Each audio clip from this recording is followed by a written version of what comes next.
I'm Sam. And I'm Andrew. And we're MV Board Gaming. And today we are taking a look at Bark Avenue, which is published by Good Games and Terradice Games. Designed by Mackenzie and Jonathan Junk. So Andrew is going to show us how to play, and we'll be back for our final thoughts. Okay, so I've gone ahead and I've set up a 3-player game of Bark Avenue, and I'm going to kind of break this into 2 parts. The part of here, the main board and you moving around and things that you're going to be able to do on the board, and because I can't fit it all on the screen, the other part is going to be kind of going over your player board here, just so you're aware of what's all available. So at the beginning of the game, each player is going to get their own little board. They're going to get a couple dogs to choose from, as well as a couple private personal goals that they're going to be striving for. You're going to place all of your review stars here to the side, and where your little meeple is going to begin is all going to be dependent on your starting dog. Each dog card is going to have a neighborhood that the dog belongs to, and the arrows on the sides of the sign is going to determine if it is on the left side of the board or the right side of the board. Now, in a 2-player game, you are only going to use half the board. So if you're playing a solo or 2-player game, you're either going to use the east or the west side of the board, depending on what you want to do. So you will have to sort through the cards if you are playing a game that is less than 3 players. If you're playing 3 or 4-player or 5-player game, then you will use both sides of the board. Also, depending on player count, will determine how many dogs are available here on the top row. So if you're playing with 4 or 5, you'll be here. This is for a 3-player game, and then anything less than that will just be these first 4 spaces. Now, in this game, what you're trying to do is you are trying to earn the most money and be the best dog walker. So you're going to be focusing on gathering tips by doing things for the dogs, as well as getting your review stars out to potentially get some extra cash and also do some advertising. Also, you're going to get money for each of the dogs that you walk, and possibly extra reviews for walking foster dogs. Okay, so on your turns are very snappy and very quick. And the game is going to last until this little tracker goes all the way to the bottom. So after every round of somebody taking their turn, this is going to shift down. And once it gets to the bottom, that's going to be the last round for the game. So on your turn, you are going to be moving around the board to walk your dogs, as well as trying to fulfill maybe some things in order to get some extra tips. So that's going to take me to our player boards here. Okay, so I'm just going to hold it here and hopefully I don't mess this up too bad. So here I have Pip, right? And let's take a look at the cards actually real quick, because this is going to determine a lot of what you're going to be able to do on your turn. So first, taking a look at the different dog cards, you're going to see a couple of different icons to focus on. One, you have the name of the dog and the breed, as well as the size of the dog is going to be filled in black. You're also potentially going to see some dogs that have a slash through them, and these are restrictions for this dog. So Pip here does not like to be walked with dogs that are the large size. So that means if you're walking Pip, you can't walk a large dog. Now, there is a way to get around that, and I'll get to that in a second when we talk about board actions. But for right now, Pip does not want to be walked with large dogs. So if you're walking multiple dogs, you have to make sure you do not violate these restrictions. Also, here you're going to see a little shoe that's going to have a number on it that determines how fast this dog can walk. And you're only going to walk as fast as your slowest dog. So even if I have a dog that moves 5, I won't be able to actually move 5 because Pip can't keep up. He's a tiny little dog with tiny little legs. So we're going to have to slow down for Pip.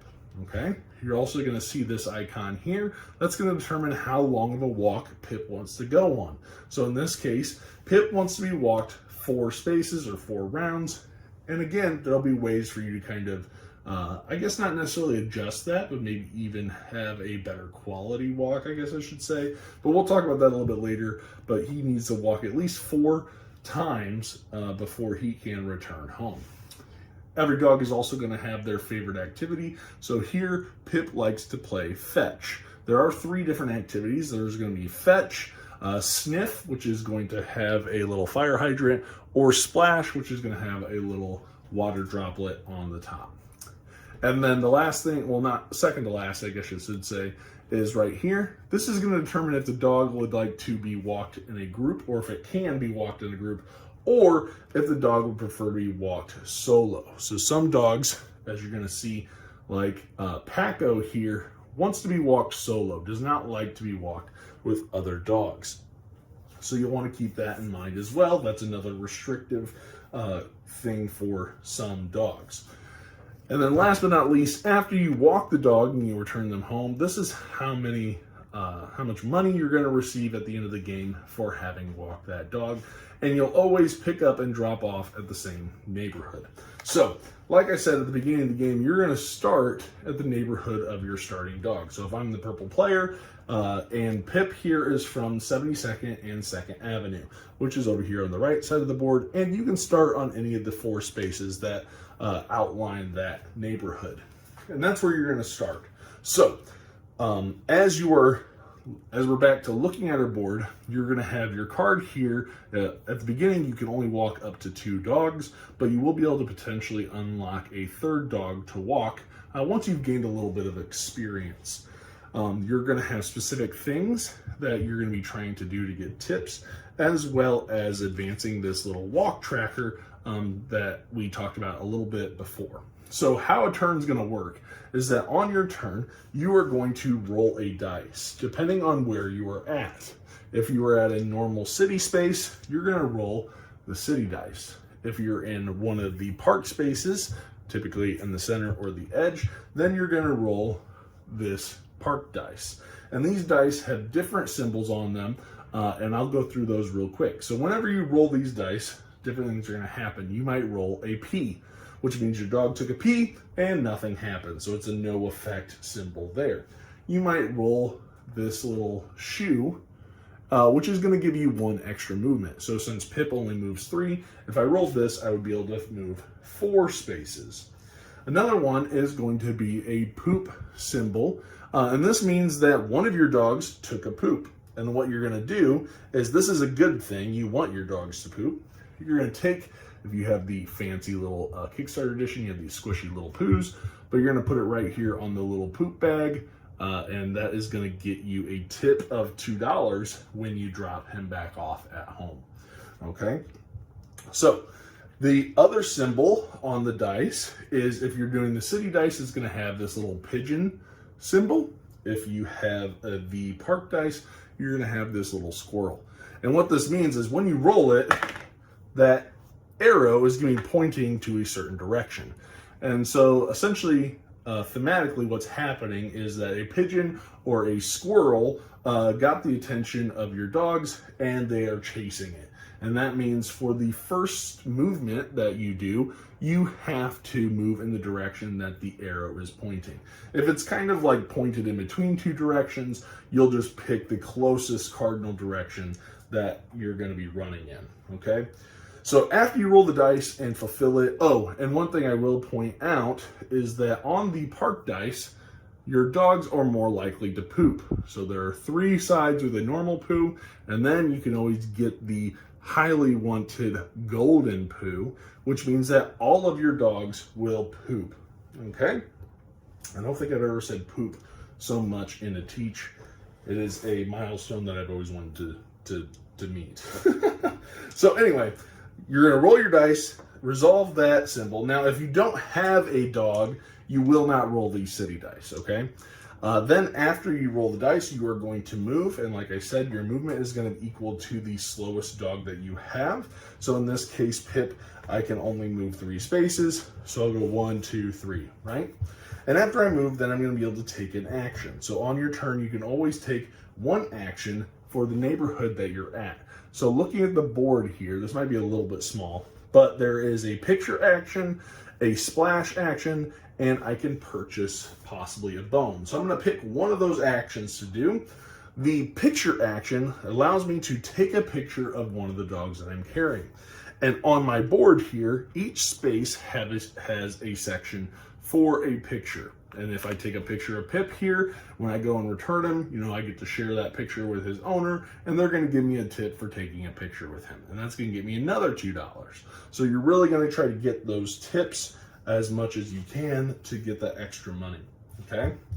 If you go to a section like, let's say, for example, I managed to move up here, right? I went 1, 2, 3, okay? And so I could do the fetch action up here. And what that's going to do is it's going to let me take this little favorite activity token, and I'm going to be able to place that on the board under Pip to show that I took him and we played fetch, right? And again, that's going to earn me a $2 tip. So you're going to see splash, sniff, or fetch, and you can do that depending on what the dog's preference is, okay? So we talked about pictures and special activities. The other ones you're going to see are going to be the bone and the coffee. So when you go to these places, you can buy dog treats or buy coffee, right? You might be getting tired, that kind of thing. Each of these are going to cost you $2. So what the treats do is that you can give a treat to a dog in order to essentially ignore their restrictions. So Pip here doesn't like to be walked with large dogs. However, if I had given him a treat, now he can be walked with large dogs, right? So now I could possibly walk Pip with Shadow, okay? And what's also nice is I get to ignore the movement value as well. So I gave Pip a treat and he's so happy that now he's okay with walking with Shadow, and he's gonna pick up the pace a little bit. So now I don't have to worry about that number 3. I can walk as fast as Shadow at a number 5. So that's how those treats are going to help you with being able to do that. Another way that treats are going to help, as we talked about, there are dogs that like to walk solo. If you give a dog that likes to walk solo a treat, now they're going to be okay with walking with a group. So that's how treats are going to work. The other thing is the coffees. So each coffee can be used twice, and when you use it, you'll flip it over, and then once you use it the second time, you'll just discard it. And what these allow you to do is allow you to take a second action. So if I had a coffee and I wanted to play fetch and buy a bone, then I could use my coffee to take that second action, right? So that's what you're gonna do. You're gonna take your action. You'll be able to use that coffee at that time. And the last thing you're gonna do is you are going to advance your walk track. So for each dog that has a tracker, you'll advance it 1 space. And you're gonna keep doing this for each turn until you get to the number that is required. So Pip, like I said, wants to go on a 4 walk. Once it gets to that 4, this is gonna flip over and Pip is now wanting to return home. And so on future turns, when I get to the track part of my turn, now this token will start to move back towards the beginning as when we started. And I have to drop Pip off before this token would move off of the track and onto Pip's card.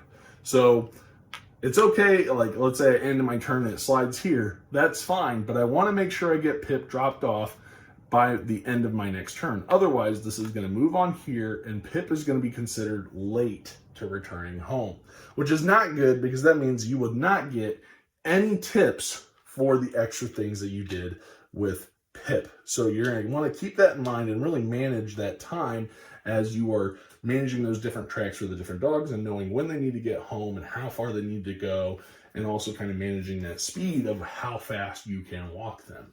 Okay, so that's going to bring me to the other action that I want to take a little bit more time to talk about, and that's me picking up and dropping off.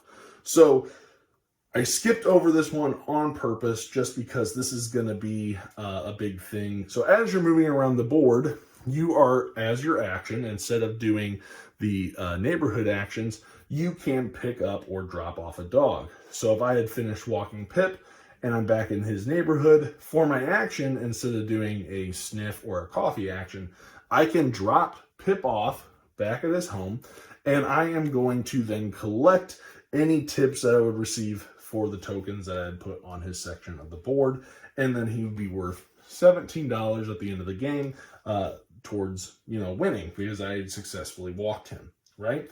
After you walk them, you will also have the opportunity to take your lowest star here and place them onto the board following one of these reviews. So you're going to take your review star and see if you meet any of these requirements. So you're going to be, the first one is like an any walk. So long as you walk the dog, you can fulfill that review. Here you want to have walked a small, medium, or large. Once you achieve that, you can put a star there. Here is for a foster dog. So if I had walked Ethel, I might be able to place a star there. A perfect walk is having fulfilled all of those little token objectives I showed you with the favorite activity, the poop, and the picture. Here you're going to want to drop off a dog when you have 3 dogs on your board. Here you want to be an expert. So maybe I walk 3 small dogs. Once I get that 3rd small dog, I can now be an expert. Here are some solo dogs. So if you walk a solo dog without using a treat, you'll be able to put out a star. Here is a treat training where you walked a dog that you did use a treat. And then down here is local, where if you walk 2 or 3, depending on the player count, if you walk 2 or 3 dogs from the same neighborhood, you'll be able to place a star there. Okay. And as you place these stars out, you are going to unlock different one-time and ongoing abilities. So for example, the first star here is going to unlock this symbol, which means that I can now use that action at the park. And what this does is this allows me to progress my track 1 space. So if I have somebody that needs a really long walk and I don't want to take that long to walk them, I can use that action to advance their little walk tracker. The next star is going to allow you to gain a coffee or a treat. The 3rd star is going to allow you to now walk up to 3 dogs. The 4th star lets you take 2 actions on your turn. And the 5th star is going to give you a bonus of $10 at the end of the game. So you're going to be trying to get those stars onto the board to take advantage of those added little abilities. Okay, so that's going to be dropping off. Picking up is very simple. You just have to go to the neighborhood of where those dogs are, and as your action, pick them up. So long as you meet any restrictions, right? Can't pick up a dog that says no large dogs if you are walking a large dog, unless you give them a treat like we talked about earlier. Okay? After everybody has taken their turns, you're going to be advancing this little track, and as you can see, there are a couple little icons here. Essentially, there is going to be an event icon, which are these green exclamation points, and then this little almost like dog recycling, which is going to have to do with kind of keeping this display of dogs rotating and revealing new dogs that you can walk.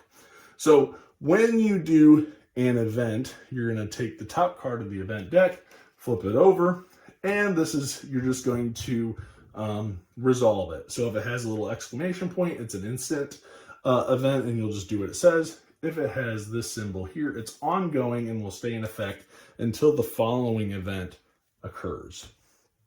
Okay, so as it moves on, you'll do that. The other one here is that you are going to get rid of the 2 dogs that are furthest to the right. They will go to the discard pile. You will then shuffle these dogs down and reveal new dogs. So you'll want to keep that in mind, as there might be a dog you want to have or get, but if you're not quick enough, they can move off the board. Okay, and as you're moving down, you're eventually going to get to some extra symbols. This is a surplus, or a price surge, that's what it's called. So at that point in time, when you enter into that section, all of these dogs will get an extra $2 on their card. So this is to signify, hey, prices are going up. These dogs now get a little extra bonus if you walk them, kind of thing. Okay, and that's going to be for these 4 rounds. Then after that, you're going to come towards the very end of the game. Once you get to this spot here, again, I don't know if you can see this on the screen, but this has a little red dog outline with an X. At that point, you will remove all of these dogs into the discard pile, signifying, hey, it's late in the day, nobody else is wanting their dogs to be walked, so there's no more dogs to pick up. The next one is that any events will then be discarded. So if you had an ongoing event or whatever, there's not going to be any more events coming out or taking effect. And then you just have the last. The last symbol I want to go over is this little coffee with a star. So as you are traveling around, towards the end of the game, you are going to have this opportunity to advertise. So What that means is that throughout the game, you're going to be putting out these different stars on this track over here on the left. And once you get towards the last 3 rounds, you're going to have the option as an action to, if you are at a coffee shop, take one of your stars and place it there. And that is essentially showing that you're advertising at that coffee shop. And at the end of the game, that's going to earn you an additional $4. So you're going to be able to make your way around trying to drop off these advertisements at different coffee shops in order to earn those extra points. Okay? And so that's all that symbol means, is that during those last 3 rounds, that's an extra action you'll be able to take if you want to take that as one of your actions. Okay? At the end of the game, you are going to earn points for the dogs that you walked, any of the extra tip dollars that you had, as well as your end of game, and which is your own little private goal. So mine is like, oh, hey, for every dog that I walked that was on the east side, I get an extra $4. Okay? And then also the extra $4 here for your advertisements. And if you manage to get the 5th star on your board, you get that extra $10. And whoever has the most money is going to be the winner of the game. And that is pretty much it. The only thing I didn't talk about is walking around without a dog. So walking around without a dog means you can move up to 4 spaces. Your board is going to show that here. So you can walk up to 4 spaces. And I already said you don't have to roll the dice, but you can use these trains and move between train station to train station. However, if you have a dog, you cannot use the train station. So keep that in mind. But other than that, that's essentially how you play Bark Avenue. So let's go ahead and take it back up top and tell you our thoughts. All right, and we're back. Thank you for teaching us how to play. I have been super excited to play this game. So we're going to talk about it. Mm-hmm. Why don't you start with production? All right. Well, so first off, this was a Kickstarter game. So we backed this on Kickstarter. Specifically backed it because it is a dog game, and Samantha, as you know, or may not know, loves dogs, anything about dogs, and is always looking for dog games. This is one that I thought was very appealing about walking dogs. I thought something that you would really enjoy. So picked it up, was able to get this is the deluxe version. So we do have like all of the wooden, or the squishy poos, and we have the recess boards and everything that look really nice. So yeah, so really nice production, I think. Also with the insert fits everything really nice, so I like that. The artwork, well, yeah, artwork is part of the production. So artwork is beautiful. I know sometimes the cover gets like a weird, I think it's because of the perspective. Some people don't like the box cover, but I actually think it looks pretty nice and interactive. It very much tells you what you're doing in the game. You have the dog walker with the dogs there, right? That kind of stuff. So I think it looks really nice. I like the name of the game. Bark Avenue just sounds really, really, I don't know. It sounds like it's catchy. Yeah. So, but production, art, graphic design is very easy to follow. So, I mean, production is really nice. So I enjoyed it. What do you think? I love the production too. I mean, of course, it being like a dog themed game, I love the fact that each of the cards has different dogs on them. They have like cute names, and I feel like each dog is individualized. And it's not just like, oh, you know, a bunch of beagles all look the same, or, you know, something like that. But I think the board is very colorful. It does look like, you know, like a city with all the streets. I thought the squishy poos were really neat idea. Yeah, I feel like overall, I loved the art. I think the art looks realistic too. It's not like cartoony too much, but it does look pretty realistic. And just, yeah, overall, I feel like it's like a lot of, like, it pops with the art. Yeah, I think I really like the recess boards. One thing I will say that kind of, I think is a little bit like maybe makes it difficult is with the actual board itself. So a lot of the cards have very similar neighborhoods or similar sounding Oh neighborhoods. yeah. So you might have 86th and I can't remember what the name is, but there's like two 86th and Yeah. whatever, or two Mhm. 72nd Street and whatever, right? And so, and some of the colors are kind of close to one Kind of another. similar, yeah. So you might be like, oh, it's over there. Oh, wait, that's not it. So Mhm. that's the only thing with production that I would give like a little bit of a. The colors might be a little bit too close, or maybe the names are a little bit too close. That could Mhm. cause a little bit of confusion.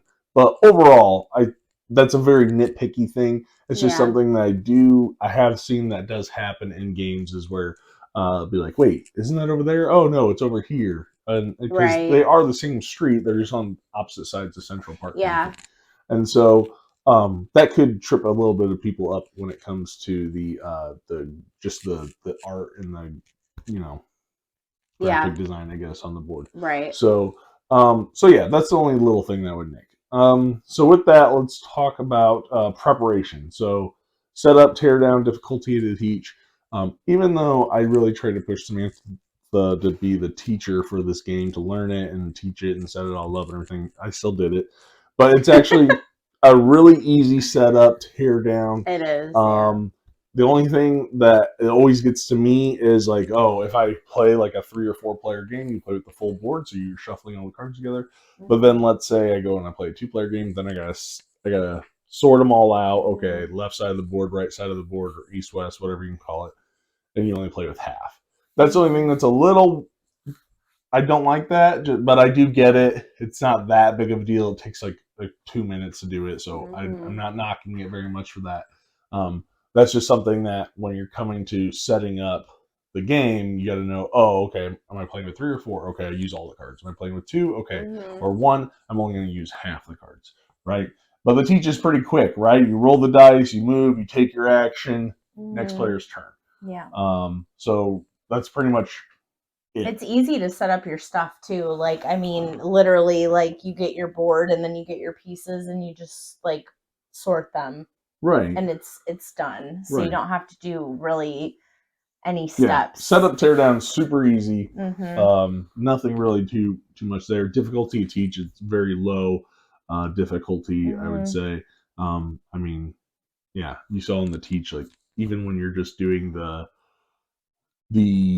events, that's nothing really. So right. You flip a card super and you quick say what it is. and snappy teach. Yeah. You're just so good at teaching though. Oh, you know? Like, I think that's what you just say so you don't have to do it. No, I would probably do a million takes and it would take forever. It does though. But yeah, I would agree. I feel like the setup and the tear down, like, and helping you tear it down, like, it's fast. Yeah, really quick. Yeah. So I mean, when I think it says the box is 15 minutes per player. That's a legitimate thing as well. I think. Yep. So taking that and going into the gameplay, right? So I'll kick it back to you. What are your thoughts on the mechanics, the thematic ties, downtime, that kind of stuff? Okay. Luck versus strategy. I feel that there is some strategy for sure because you're trying to make sure that you can get your dogs walked and the amount of walks like the amount of turns that they want, how many times they want you to go around. So you have to really make sure you keep an eye on that because if you're late, then the owners don't like that and you can lose points. And you're kind of strategically thinking too, like, okay, you're planning, I felt like at least planning my turns out a little bit and like, okay, I want to go for this specific dog because it matches my objective. But hey, I have a dog that, likes to be walked by themselves and doesn't like to be with other dogs. So you have to take that into account too. It's not just like, oh yeah, I can just pick up whatever dog I want. Like some dogs like to be with other dogs, other ones like to be solo walkers. So you have to keep that in mind. So yeah, I feel like there was strategy to it. Did feel thematic because, it literally for me feels like you're walking a dog. Like the goal is, you want to be able to get them to poop and you want to be able to like, get a picture for extra points, or what do they like, a tennis ball, or like the fetch or sniff, yeah, or the fire hydrant. Yeah, so it's like each dog is different and you want to try to maximize on your points. So yeah, I would say, and the turns are fast. I do like that the turns are quick for the most part. Like you might be kind of like, if someone takes a dog that you want or something like, or if say you roll the city dice and or one of the dice and it makes you go a certain direction, that might Yeah. change the way that like the where you want to go. But I feel like yeah, for the most part, like it's pretty fast turns. Yeah, I think the game is really thematic. It does feel like you're, walking a dog through town. You do have the Mhm. squirrels or the pigeons that pop up on the city or Mhm. park dice.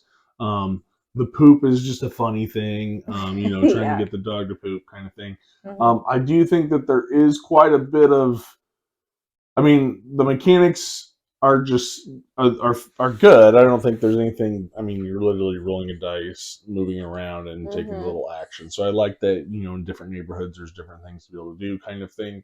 Um, I think the strategy of it has to be, at least from my experiences, trying to walk as many dogs as you can and not just walk one dog at a time. Now, Mhm. those solo dogs, if you can get a really high scoring solo dog, or if you have a private objective that is for solo dogs, it's a good one. But if I Mhm. can try to get a couple dogs at the same time, especially ones that can fulfill different uh, like reviews, like get those review Mhm. stars out, Yeah. and so I can unlock that third dog. I think that's really what you want to kind of go for at the beginning. However, there will be times when we're like, oh, none of these dogs that are available are in the neighborhoods that I'm near. So I Mhm. can't get the dogs. So it's just kind of lucky on what dogs come available.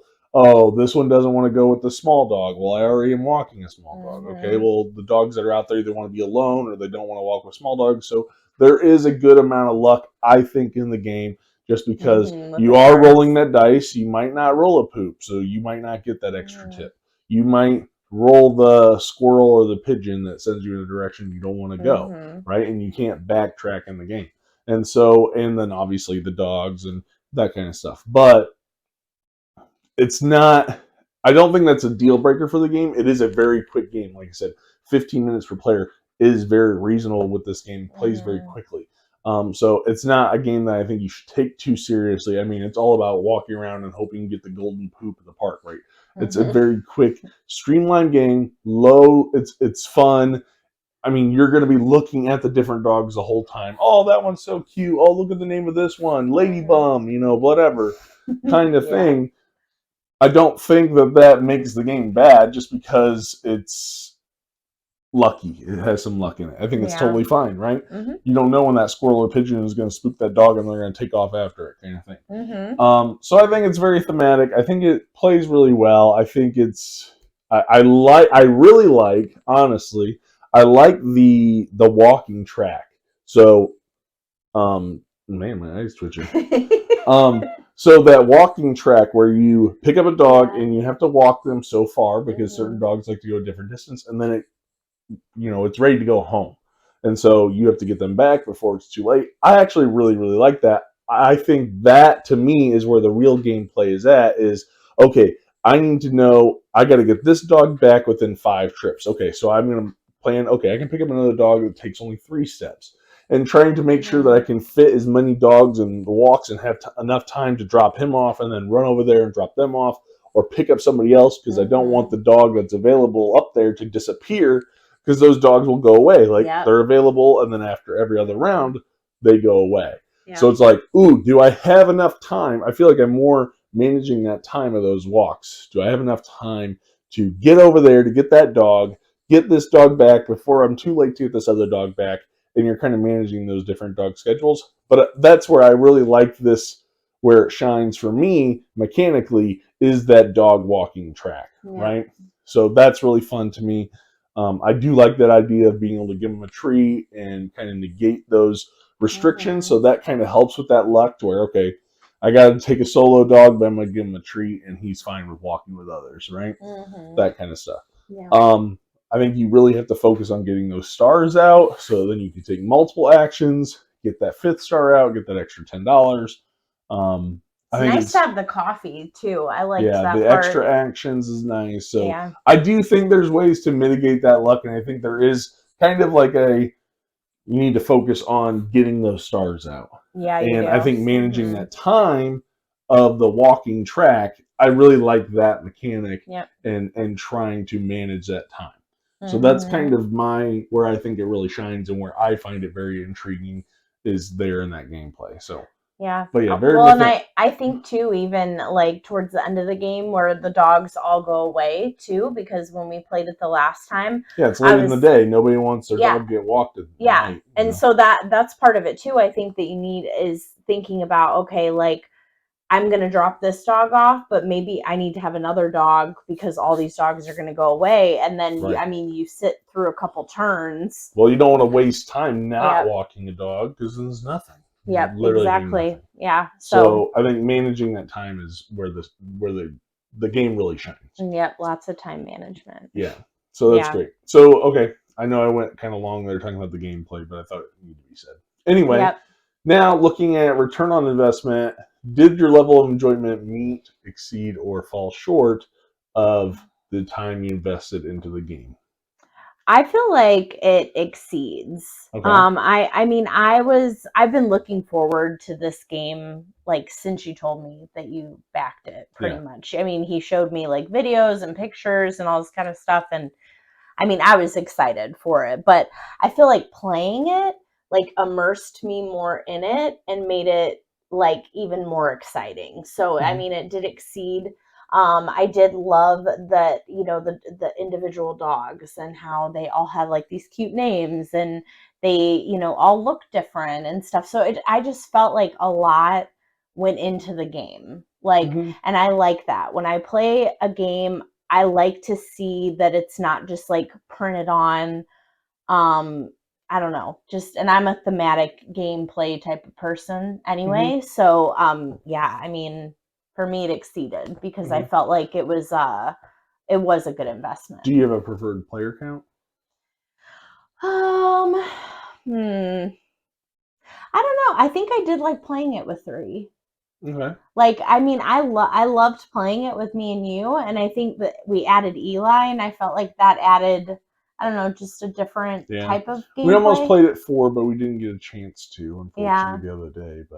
Yeah. But yeah, I would like to play it at 4. So Mhm. for me, I think that this meets expectations, maybe slightly exceeds. I went into the game knowing that this is going to be a game more for Samantha. Most likely, it's going to be a lighter game. Mhm. I was okay. I think it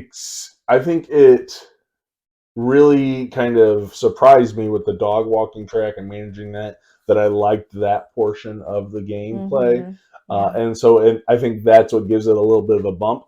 I do prefer it at higher player counts just because I like having access to the full board. There are times when I feel like people just circle the block, right? And I'm like, oh, come on, that's so boring. Like, you're literally just like, okay, I have 5 moves, 1, 2, 3, 4, 5, just around the block, and that was it. And I'm like, okay, typically, if I'm taking a dog for a walk, I don't want to just go around the block, Sometimes. Me, I'm thinking, I'm going to the park right away. That's what I want to do. That's where they're Yeah. going to poop. That's where I'm going to do these activities, that kind of thing. Yeah. So, but I think it does just a little bit exceed my expectations. I think because I didn't, and there's not a whole lot of time investment that you're going to put into it.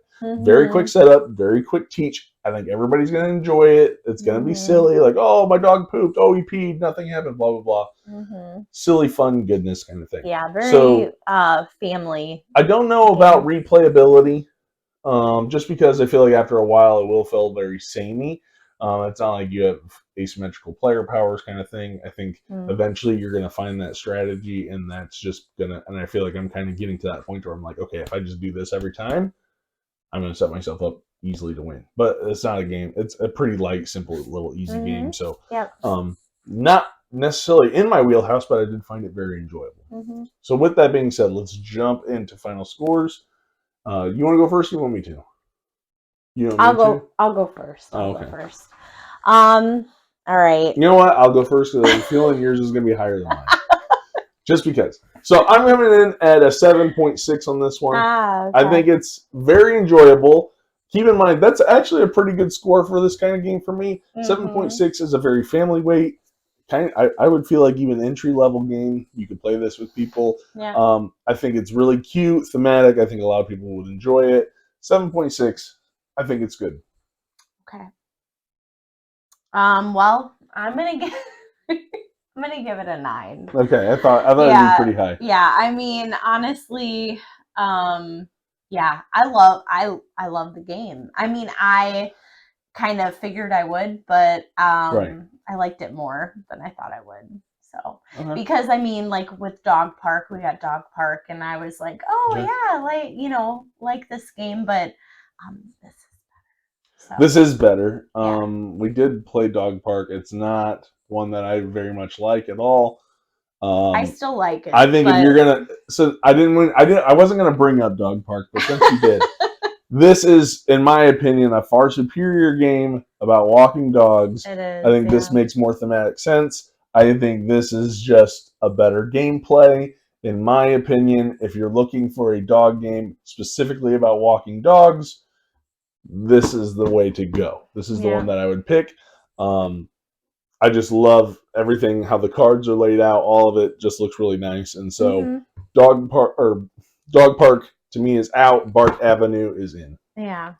So I still like Dog Park, but this one I do prefer too. Yes, I So. prefer this a lot more. A lot more. So yeah. So with that being said, thank you for watching. Yeah. Please like, comment, subscribe. Go check out Terradice. They have their own YouTube channel. So go check out their channel and see all the great content that they're putting out. Also, yeah, just go check out this game. If you like dogs, I feel like this is one you got to go check out. Oh yeah, So, yeah. definitely. Thanks for watching. We'll see you guys on the next one. See ya.